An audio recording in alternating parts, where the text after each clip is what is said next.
Yo, good morning mga bak. Kahatid ko lang kay Kulangot. Bali, ano na ngayon, mga nasa 6:15 na yata, hindi ako kakamali. 6:15 nga.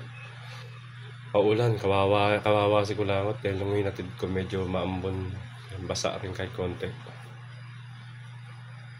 Bumili na rin ako ng mga lulutuin ko pang almusal. Yung mga usually na typical na niluluto ko pag almusal pag nandito ako sa bahay.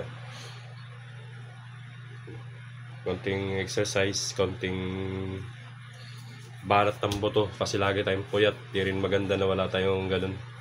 Yun, magpe-prepare lang ako tapos mamaya magkaasikaso na rin ako dahil punta na ako ng hospital.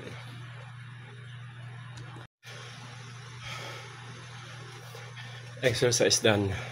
At least 30 minutes. Ito lang sa loob. Umuulan eh.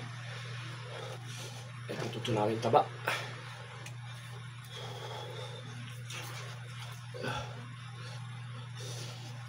Okay lang na paunti-unti. At least nakakasundo tayo ng exercise kasi lagi tayong puyat. Kulang sa tulog. Minsan din na rin natin nababantayan yung kain natin. Kung ano lang mabili sa hospital, okay na yun. Pero kung nandito naman sa bahay, nababantayan naman. Hindi naman para magpa-sexy, para maging hot, para maging ano din, kumaba, tumagal yung buhay. Dahil may pamilya tayo. Hindi pwedeng lahat may sakit lang.